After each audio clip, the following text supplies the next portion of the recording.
It is Majin. Here's my comic pulls for November 11th. I'm sorry, November 1st, 2017. First off, we have a manga called Murusi Lago. And this is I guess you can say, a romantic story.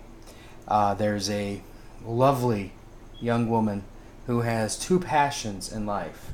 One is to commit mass murder, and the other is to pleasure the ladies. And unfortunately, there's not a lot of career paths. So she becomes basically a hitman for the police. I would open the book, but when we get to like the first black and white page, it's not safe for work. And randomly scattered throughout is not safe for work pictures. So I've not read this yet also. So I don't really have much of an opinion yet, but I'm definitely looking forward to reading it for the romantic side of things. You know, the touching tale of two young hearts meeting for the first time. Then we have Devilman G, or Devilman Grimoire. This is another one I cannot open. Very quickly, it becomes not safe for work. Basically, there's demons. There's women demons with eyes and mouths all over what some people may be considered inappropriate places. And if you can visualize, you get the idea. And there's lots of killing. There's limbs being torn off, people and monsters being eaten, and massive death and carnage. A perfect perfect manga for light fall reading on a weekend. I have read half of this, and like I said, this is, I mean, if you know who Devilman is, you know what you're in for. Justice League number 32. Bats Out of Hell Part 2. Alright. This is where they're trying to combine all the little mini battles that have been going on into a more centralized book. It's alright. You know, I think it's just alright. The art is okay. At times I think it's pretty crappy. And there's other times I think it's just acceptable. And like I said, you almost really have to read the metal tie-ins with this book, because otherwise you pick this up, you have no clue what's going on.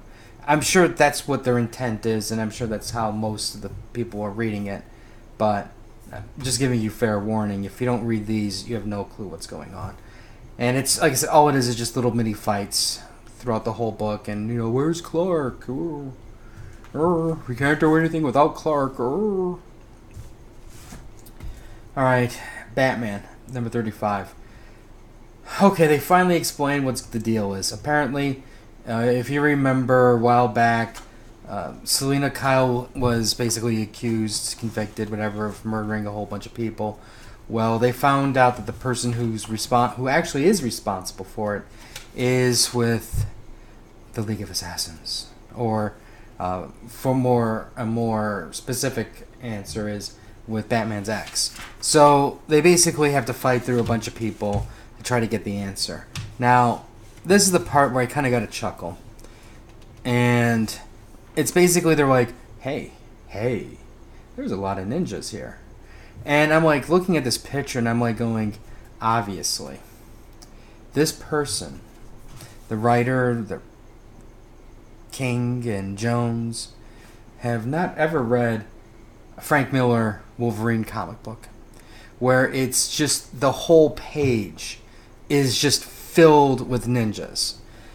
Or they obviously haven't read Frank Miller's Daredevil, or almost any other modern day Daredevil, where the whole page, 2 pages, is literally covered in ninjas. So I got a chuckle off of that, because most of these ninjas that they're fighting are kind of like off screen too. There was a kind of funny moment though with Damian and Superman, because Damian wants to go in, and Superman's like, "Look, dude, I'm sorry, but I can't do it." And Damian's like threatening Superman, like, "I'm gonna kill you," and he's like, "Well, yeah, you could, but then I don't think my son would want to play with you any longer on your adventures." And then Damian's like, "Damn, curses!" And then Superman gets this like distress signal that there's an alien invasion in Central City, so he takes off. And Damian's like, walks up the stairs, and then they're like, "Well, you know he can see you." And he's like, "I know," like a little brat. And he just sits there and he's like, "I'm just waiting for Dad to come out and talk to them then." And it was just like, this funny pouting thing. And also it's the intimidation that Superman really has on some of these characters. It was kind of funny.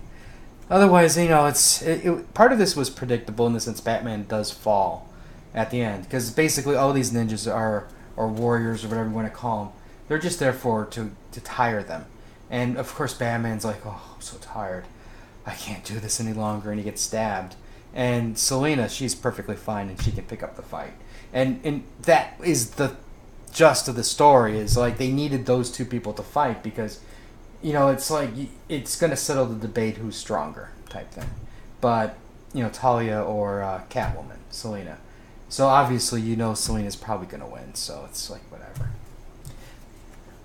I do think, though, that the art got sloppy in that issue, too. I have to admit. Like some of it's actually really kind of funny and sad at the same time, in that if you look at some of these artists, it looks like they've never read a DC or a Marvel book before when they try to draw the supporting cast. Like, most of the time they can at least get the main characters okay, but the supporting ones, they're just like, I don't know what they're thinking in some cases, which is pretty bad if you think about it. Alright, next up we have Dark Knight's Batman, the Devastator. Batman in this universe is basically like, I loved you, Superman, and you went bad, and you're going to force me to do bad things to save everybody. And so he actually injects himself with the Doomsday virus, turns into Doomsday, and promptly then kills Superman. Now, what I find rather funny about this is, in other universes, Batman dies quickly, or Superman dies quickly. But in our universe, for this DC world, they don't die at all. It takes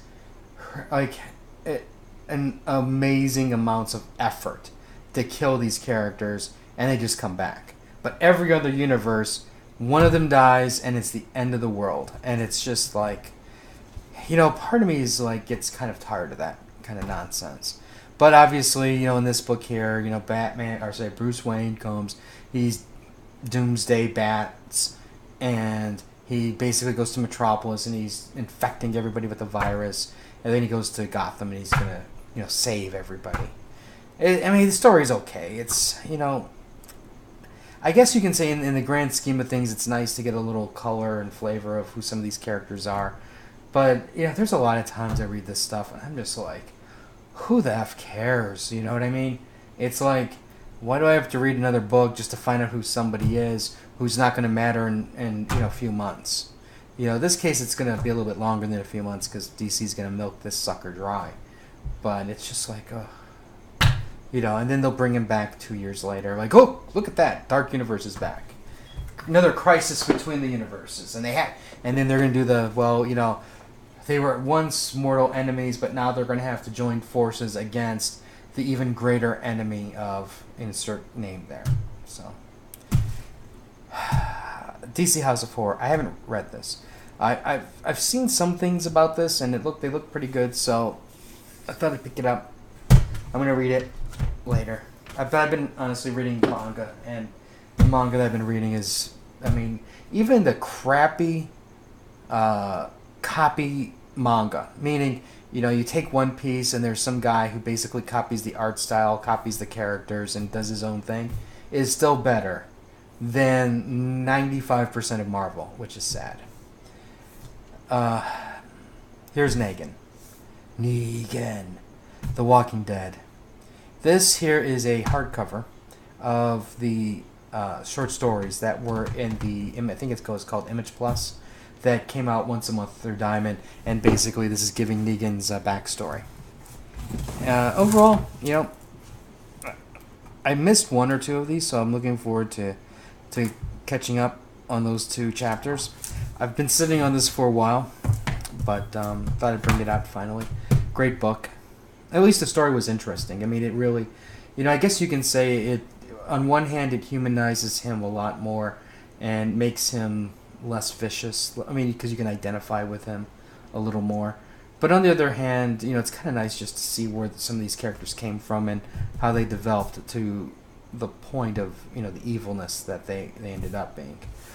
But if you're a Walking Dead fan, you might want to pick it up.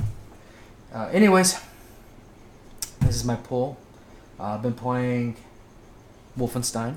Been shooting up a bunch of Nazis and gain special powers and get really upset about how the game cheats by putting you in hallways where there's a upstairs and a downstairs, and no matter which path you choose, somebody comes up from behind and shoots you.